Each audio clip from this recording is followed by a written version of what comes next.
All right, time now for Money Monday, and this big talker is, like we said, the debt ceiling deadline this week. Yeah, the president and CEO of Great Lakes Credit Union, David Seeger, he joins us live as he does every Monday. Yeah. To talk more about it, Dave, how are the markets looking this morning? Not too good. Matter of fact, all the indices are down at this point. The Dow 103 already. We saw some optimism last Friday into Saturday. Now we see some telltale marks of what's going on. Yeah, it looked like they were going to get something done, perhaps, but it was just a tease, wasn't it? It was. The other thing to be looking at is our currency against other currencies.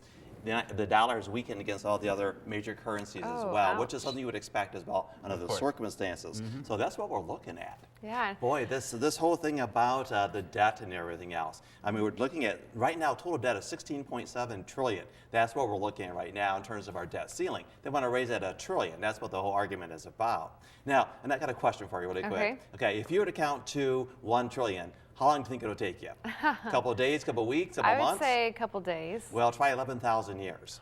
So yeah, well, to count to a million at one number per second takes like 47.3 years. So a trillion. That's how huge that number is. Woo. I know, if it was 1 times per second, that's how much dollars we are in debt. Right, and I think our liabilities are up to $90 trillion.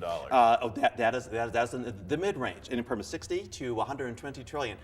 That is called our implicit debt. I was going to talk about that exactly. Wow. Our implicit is that much. Yeah, those are promises we have that we probably won't be able to keep. What are our children and grandchildren going to do? That's just it, pay for the expenditures that we ran up. That's what it boils down to.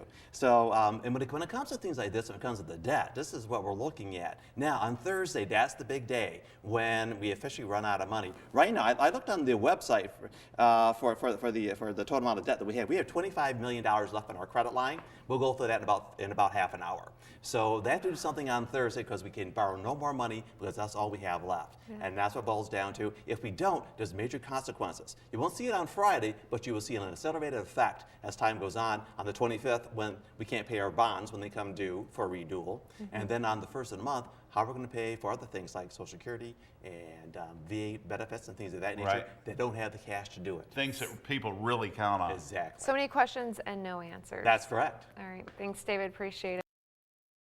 All right, time for Money Monday, and we're breaking down Obamacare. Yeah, lots of people are having trouble just getting onto the website. May include you. David Seeger, President and CEO of the Great Lakes Credit Union, joins us as he does every morning. And first, we'll start with a look at the markets. David. Oh yeah, the pre-markets now are down this morning across all indices, and there's some optimism last Friday and into Saturday, but now we're looking at a down market. So a lot of jitters about what's going to happen on Thursday. They started talking, and everybody was happy about that over the weekend. Not so much. Just talking at each other now, not with each other. Okay, this Obamacare or the Affordable Care Act. A lot of things going on about that. Let's talk about the exchanges. You know, we hear a lot about exchanges. What are they exactly? Well, think of it as this way. An exchange is like an insurance pool.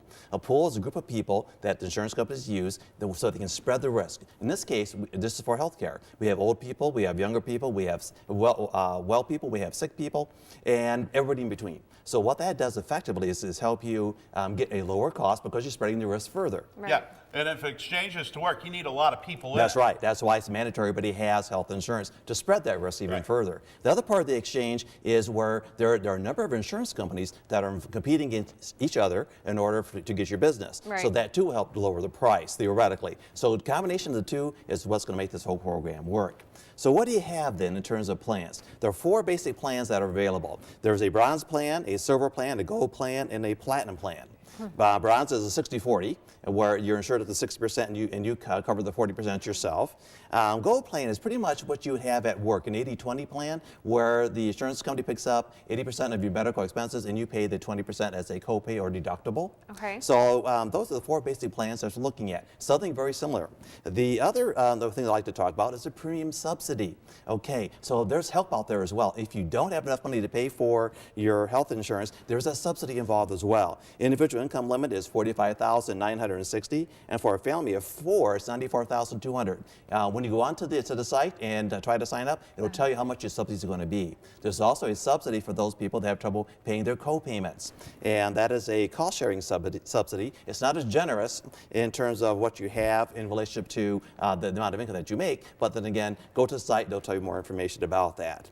And where do you go? to healthcare.gov. That is the website that you go to, sign up, then you can start shopping. So you have some more information how to do that. If it's working. If it's working, $90 million is reported how much it costs to pay for that entire site. Yeah. And if you have any questions after that, there are navigators out there. And locally, we have the Neighborhood Health Association, and the information is on the screen how to get hold of them. They weren't up already as of last week, but soon they'll be up and running, so they can help you if you have any questions. That's a wealth of helpful information, David. Thank you very much. You bet. Thank you so much for being here. Thanks, David.